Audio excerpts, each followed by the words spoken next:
বলতে হ্যাঁ অতিথি আপনি করছেন ইন্সপায়ার হয়ে নাকি মোটিভেটেড হয়ে?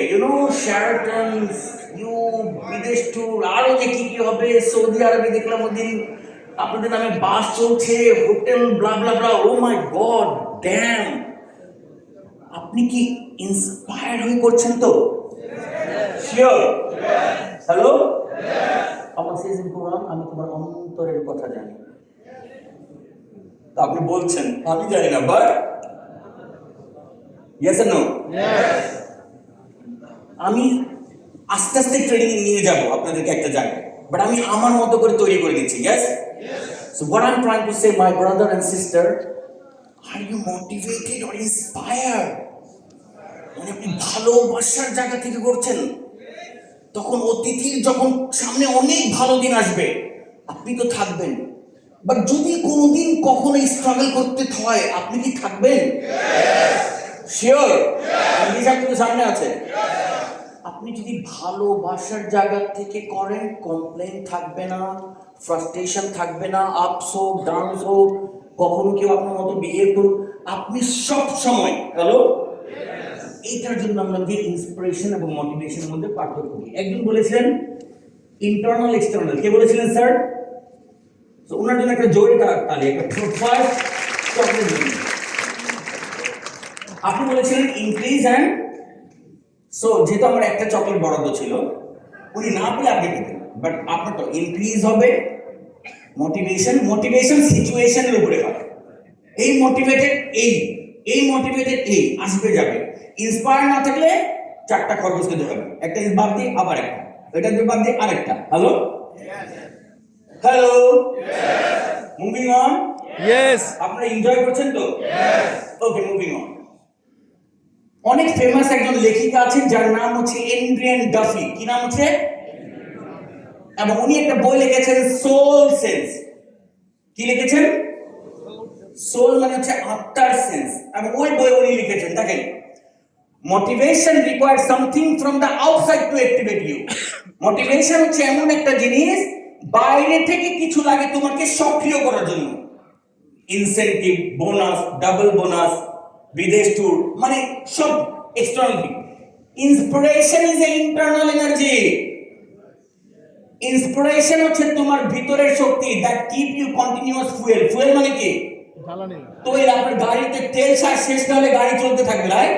ইন্সপিরেশন উনি তুলনা করেছেন তোমার ভিতরে একটা জ্বালানি আছে, এটা হচ্ছে ইন্টারনাল এনার্জি, যেটা কখনো ফুরায় না। মোটিভেশন আসবে চলে যাবে, বাট ইন্সপিরেশন সব সময় থাকবে। Motivation required something from the outside to activate you. Inspiration is a internal energy that keep you continuously, যেটা সারা জীবন আপনাকে ফোকাস রাখবে। জীবনে ভালো সময় হোক, খারাপ সময় হোক, মানে সফলতার উচ্চতায় থাকেন, ব্যর্থতায় থাকেন, যাই থাকুক, আপনার অ্যাটিটিউড, আপনার ফোকাস, আপনার চেষ্টা সব সময় থাকবে। That is called inspiration. আগে বাড়ি। ওকে, এটা কি? এটা হচ্ছে high rise building, right? Hello, Yes. And আপনাদের রিসোর্ট হচ্ছে, এন্ড আপনাদের থিম পার্ক হচ্ছে, রাইট? ওকে, সো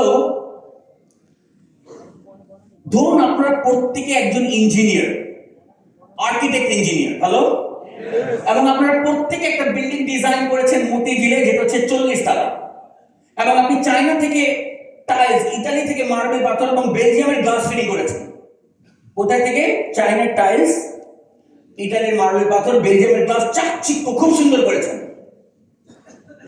ছোটখাটো ভূমিকম্প আসলে ওই বিল্ডিংটা ধসে পড়বে যদি মাটির নিচে তার ফাউন্ডেশনটা স্ট্রং না থাকে। Yes or no? এখানে ইন্সপিরেশন কোনটা, মোটিভেশন কোনটা?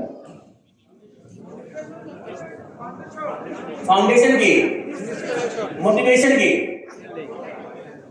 ইন্সপিরেশন দেখা যায় না, মোটিভেশন দেখা যায়। অ্যাচিভমেন্ট, গাড়ি, বাড়ি, চাকচিক্য, বাট আপনার ভিতরের শক্তি যেটা অ্যাচিভ করেছে ওটা দেখা। মানে আমি একটা জিনিসকে 2-3টা ওয়েতে বোঝাই, এক একজনের বোঝার ক্যাপাবিলিটি এক এক রকম না, তাই আবার বিল্ডিং নিয়ে আসি। সো ইন্সপিরেশন হচ্ছে আপনার ভিতরে মাটির নিচে ফাউন্ডেশন, যেটা বলে দিবে যে জীবন আপনি কত সফল হবেন। ইয়েস, যেহেতু আমি প্রথম সেগমেন্টে আছি, ফার্স্ট সেগমেন্ট অল অ্যাবাউট হচ্ছে আপনার মাইন্ডসেট, আপনি ইন্সপায়ার্ড কিনা, আপনি ভালোবাসার জায়গা থেকে কাজ করছেন কিনা। সবাই বলেন আমার সাথে, behind every action there is a decision, behind every decision there is a motivation, behind every motivation there is a inspiration. আপনি অ্যাকশনে আছেন বিকজ আপনি একটা সিদ্ধান্ত নিয়েছেন, আপনি সিদ্ধান্ত নিয়েছেন বিকজ আপনি মোটিভেটেড হয়েছেন কাউকে না কাউকে দেখে।